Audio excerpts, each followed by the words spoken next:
wacan daawadayaal waa mar kale qayb ka mid ah barnaamijka bayaanka danab.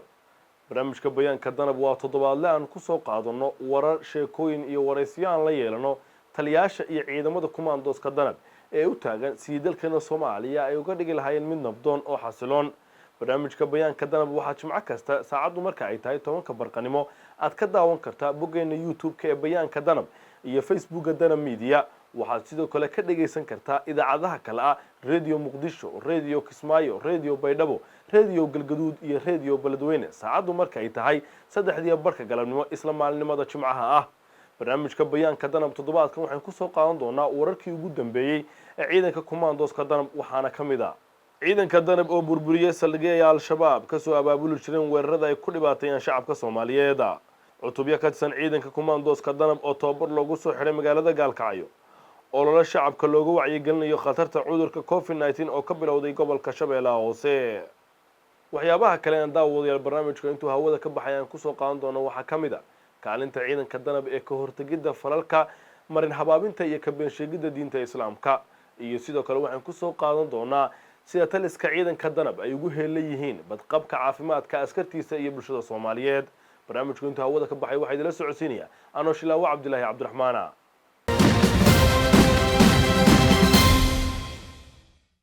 soo dhawaada mar kale daawadayaal. ururka toddobaad ee ciidanka sida gaarka u tababaran ee kumaandooska danab ayaa howlgal qorsheysan waxay ka fuliyeen deegaanada kale ah Gaaleef, Buurdheere, Mareere, Saabuun, Baarow iyo Madiinacde oo ka tirsan gobolka Shabeellaha Dhexe. waxayna ku burburiyeen saldhigyo ay lahaayeen maleeshiyaadka al-shabaab oo ay gabaad ka dhigan jireen.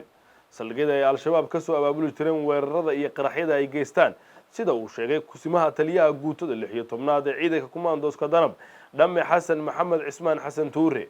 taliyaha waxa uu intaasi ku daray in howlgalka lagu dilay 9 maleeshiyo oo ka tirsan argagixisada al-shabaab tiro kalena lagu dhaawacay. kumaandooska danab ayaa dardar geliyay howlgallada ka dhanka al-shabaab dhowrkii toddobaad ee u dambeeyay. gobolada kale ay ciidanku hore howlgallo gaar ah uga fuliyeen waxaa kamid ah Shabeellaha Hoose iyo Jubbada Hoose. ciidanka sida gaarka u tababaran ee kumaandooska danab ayaa bilaabay olole lagu wacyigelinayo halista cudurka COVID-19 bulshada ku dhaqan deegaanada hoostaga deegaanka Beledweyne ee gobolka Shabeellaha Hoose. ololahan ay horkacayeen saraakiil ka tirsan ciidanka kumaandooska danab ayaa waxa shacabka loogu qaybiyay agabka looga hortago cudurka COVID-19 sida face mask ama afxiira. saraakiisha danab waxay sheegeen in tani ay qayb ka tahay waajibaadka ciidanka ka saaran ilaalinta iyo difaacidda shacabka Soomaaliyeed meel kastoo ay joogaan. ololahan wacyigelinta waxaa ka horeeyay kormeer ay ciidanka danab u kuurgalayeen xaaladda bini'aadanimo ee ka jirta deegaanka. ciidan ka tirsan ururka 6aad ee guutada 16aad ee ciidanka kumaandooska danab ayaa toddobaadkan tababar loogu soo xiray magaalada Gaalkacyo ee xarunta gobolka Mudug iyadoo xaflad si heer sare loo soo agaasimay isla markaana lagu soo afmeerayo tababarkani ay ka soo qayb galeen saraakiil sare oo ka tirsan ciidanka danab iyo mas'uuliyiinta deegaanka. tababarka ayaa muddo 3 bilood ka socday saldhigga ciidanka danab ee magaalada Gaalkacyo waxaana ciidanka la barayay fulinta howlgallada gaarka ah miina baarista iyo waliba waxyaabo kale oo muhiim ah. intii ay xafladda qalinjabinta socotay ayaa askarta dhameysatay tababarka waxay soo bandhigeen dowladad ka turjumaya wixii ay barteen.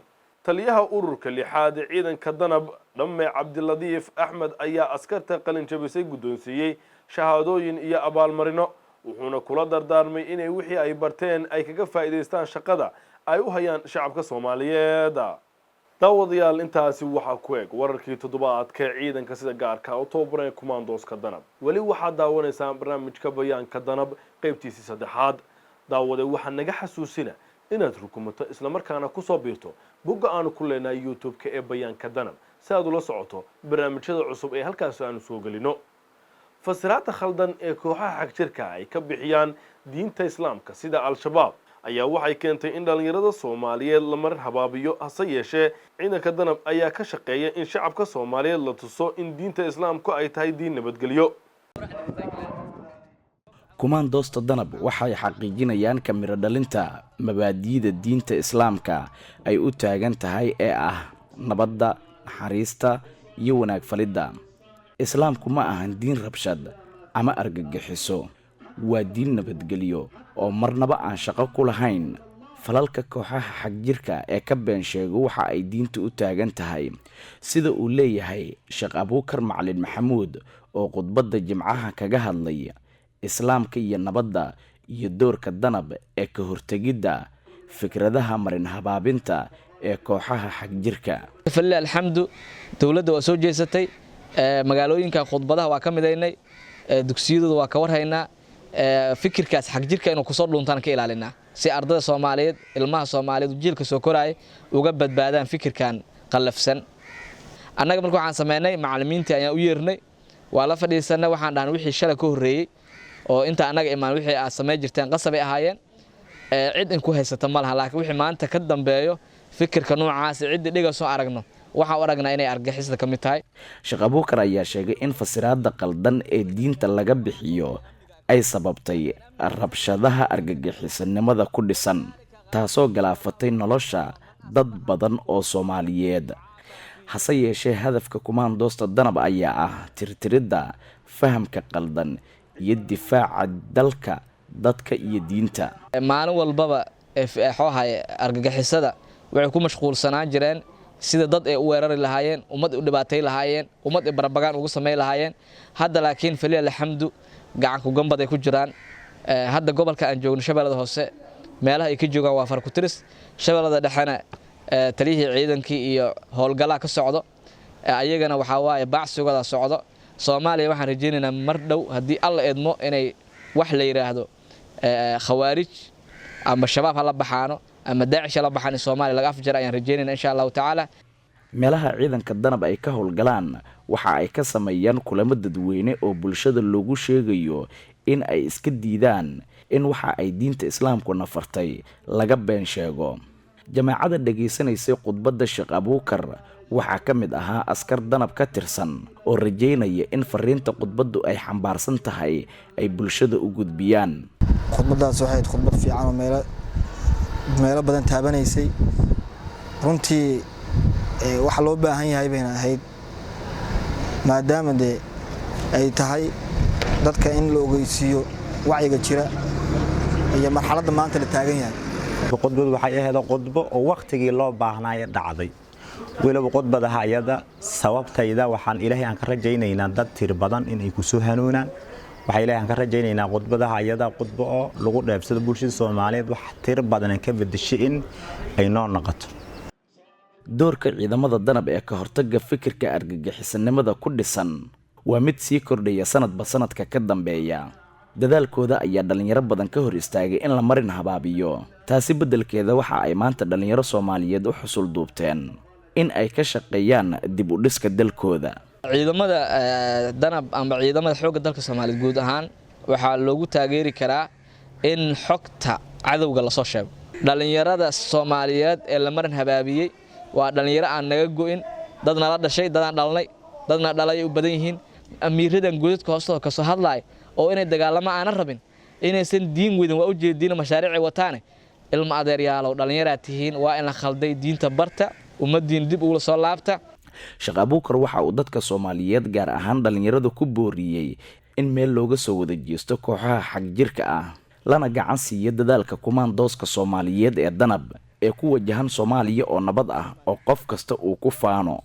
si kastaba ha ahaatee waxaa xaqiiqo ah in danab kaalin wax ku ool ah ay kaga jirto waxyaabaha bulshada Soomaaliyeed saameynta ku leh. tanina waa mid ka mid ah waxa kordhiyay wada shaqaynta wanaagsan ee ka dhaxaysa danab iyo shacabka. daawada waxa xaqiiqa in diinta islaamku ay tahay diin nabadgelyo. danab la'aanteed kooxaha xagjirku waxay sii wadi lahaayeen ka been sheegidda diinta islaamka. aynu eegno qodobka xiga ee barnaamijka bayaanka danaba. kumaandooska danab waxaa lagu tilmaamaa ciidan xoogan leh adkaysi iyo caafimaad dhammaystiran. bayaanka danab ayaa warbixintani ka diyaariyay adeegyada caafimaad ee helaan ciidanka sida gaarka u tababaran ee kumaandooska danab iyo adeegyada caafimaad ee bilaashka ee ay siiyaan shacabka Soomaaliyeed.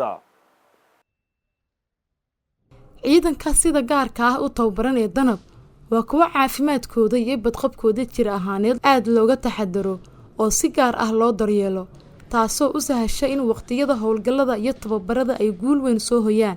xafiiska danab ee caafimaadka waxa uu ku dadaalaa hubinta iyo la socoshada caafimaadka askarta, dheelitirnaanta cuntada ay cunaan iyo sidoo kale jirdhiskooda. ciidanka kumaandooska danab hadda markaan kusoo biiray caafimaadkooda wax badan aan ka bedelay, haddii ay tahay la tacaalida dhaawacyadooda, haddii ay tahay tala siinta ciidanka iyo weliba qaabka ay macnaha ay uga hortegi lahaayeen cudurrada faafa ama ay noqon lahayd waxyaabaha oo sidoo kaleeto sidii qofkii fisikaalkiisii iyo wixii uga shaqeyn lahaayeen waxyaabahaas oo dhan kusoo kordhiyey. intaas in ka badan inaan kusii kordhiyo kor usii qaadana weli diyaaran ah. laba xidig leh Dr. Xasan Maxamed Maxamuud wuxuu markasta la talin caafimaad siiyaa askarta danab oo uu ku qaabilo isbitaalada iyo xarumaha caafimaadka ee ciidanku leeyahay. si isku mid ah ayay askarta wiilasha iyo gabdhuhu u helaan adeegyo caafimaad oo heerkoodu sareeyo. talooyinka la xiriira caafimaad ahaan qofkaas inta badan aan siino waxa kamid ah inuu qofkii macnaha isku dheelitirnaato cunadiisii iyo tababarkiisii. waxyaabaha inta badan aan ku dadaalno taas kamid ah. salaan waxaa jirta sometimes ciidanka oo kaleeto in bariis qallalan oo kaleeto waxyaaba lamada la siiyo qofka in fiiskaal ahaan ma dhismi karo. cunadii la siin lahaa inay noqoto cunno baalansiya oo qudradii leh oo hilibkii leh oo kalluunkii leh wax walba oo jirkiisa faa'iido nooc u leeyahay in loo sameeyo la siiyo laguna taliyo qaabka uu isticmaalo. askarta danab waa kuwa u furfuran oo qaata talooyinka dhakhtarkooda, iyagana waxay weydiiyaan dhakhtarka waxyaabaha ay tahay inay sameeyaan si ay u joogteeyaan caafimaad qabkooda. tani waxay keentay qubad iyo firfircooni u sahasha inay si fudud u howlgalaan oo ay ku guuleystaan howlgallada gaarka ah ay fuliyaan. aad iyo aad howlgallo badan ka soo qayb qaatay sida Kismaayo, Boolgaduud, 35 cunug la afduubo jiray, raggii oo ku halgamay oo gacan ku soo dhigeen isbitaal Beledoogle, guutada kumaandoosta fadhigeeda taliskeeda 35 cunug qaarkood ayagoo waxba qabin ilaa iyo dhaawacyo fudud maayo waan keenay waan daaweynay wacyigelin sameynay dadkooda lagu wareejiyay alxamdulillaah haddana waxbana ma halayso. dagaalkii beriiri aan kusoo dhaawacmay oo al-shabaab iyo dowladda marka qarax aan kusoo dhaawacmay gacanta qarax iga soo gaaray. ciidanka kumaandooska ciidan awood loo baawar la waaye oo aalmiintada jecel tababarkan iyo cadowga sidii loo beegsala u foojigan. taliska danab waxa uu ku dadaalaa dhaqaaleynta ciidanka haddii ay dhacdo in askari ku dhaawacmo furumaha dagaalka waxna looga qaban waayo gudaha dalka waxaa loo diraa caafimaad dhanka dibadda ah. aadan u kaargareynaa xaaladooda waxa waaye 100% diiraddan saarnaa qofka haddii xitaa aan dalka wax looga qaban karin ilaa dibaddan geynaa sidii wax loogu soo qaban lahaa. waxaan ku dadaalnaa fiiskaal ahaan inuu qof dhisan noqdo muuqaalka bulshada inuu soo jiidan karo. dadka ciidanka waxay ka aaminsan yihiin inuu dad baaba'san oo waxba aan ahayn yihiin dadka inta badan aaminsan yihiin. laakiin ciidan quwad leh awood leh oo wanaagsan oo bulshadiina aan dhibaateynin oo wax u qabanaysa aan haddana caafimaad ahaan caafimaad qaba dad oo balwad iyo daroogo midna ay ka muuqato aan la isticmaalin inay yihiin aan ku dadaalnaa inta badan qaabkaasina ciidanka kumaandooska danab ay u yaalaan. adeegyada caafimaad ee ay danab bixiso kuma koobno oo keliya askarteeda, hase yeeshee waxaa ka faa'iideysta shacabka Soomaaliyeed ee degan dhammaan deegaanada ciidanka saldhigyadu ay ku leeyihiin. waxaa la siiyaa la talin iyo daaweyn bilaash ah. Cabdiweli Cali Jaamac iyo Maryan Xuseen lama filaan ayay ku noqotay in iyagoo aan wax lacag ah bixin ay helaan adeegii caafimaad ay u baahnaayeen. dhakhtarka markii aan la kulmanay arrintaas waan u sheegay oo iga qanciyay wixii aan isticmaalaha daawooyin iyo relief buu sameeyay daawadiina wuu siiyay iyadoo lacag la'aan ah la siiyay daawadiina waan qaatay sida xataa sida aan u cuni lahaa xataa waa la ii sheegay waana ku maasantahay mataqaanaa xafiiskan noogu sameeyay inaan adeega ka helno si lacag la'aan oo bilaash. waxaan isdhaayay lacag laga qaadanayaa isbitaalka maaragtay lacag keen dhiiqaadka keen cabiraadka keen wax walbo marka wixii waaba lacag la'aan ah la yiri waa maaragtay si mufaajaca maaragtay yaa baa waxa lagu yiri daawooyinka ay qaado waa lacag la'aan waan lagu daaweynayaa. laba xidig leh Dr. Xasan Maxamed Maxamuud dardaarankiisu waa danab iyadoo gudanaysa waajibaadkeeda amni haddana markasta waxa ka go'an in shacabka laga taageero dhinaca adeegyada bulshada sida caafimaadka. runtii tani waxa ay muujinaysaa in ciidanka sida gaarka ah u tababaran ee kumaandooska danab ay bulshada Soomaaliyeed uga filan yihiin dhinac kasta. guud ahaan daawadayaal intaas ayaan ku soo afmeeraya qaybtii saddexaad ee barnaamijka bayaanka danab hamoganaan daawada inaad daawato barnaamijka kan xiga xusuusnow inaad rukumato boggeena youtube-ka ee bayaanka danab ku dhufo calaamada gambaleelka si aad ula socoto marka uu soo gelayo barnaamijka toddobaad kasta wixii faahfaahina ee ku saabsan danab kala soco oo ka mid noqo kumanaanka ku xidhan bogga facebooka ee danab media bayaanka danab waxaa sidoo kale jimco kasta 3:00 galabnimo aad ka dhagaysan kartaa idaacadaha kale ah radio muqdisho radio kismaayo radio galgaduud radio baydhabo iyo radio baladweyne intaynu mar kale kulmi doono dhammaantood isku duuban waxaan idinkaga tegayaa sidaas iyo amaana allah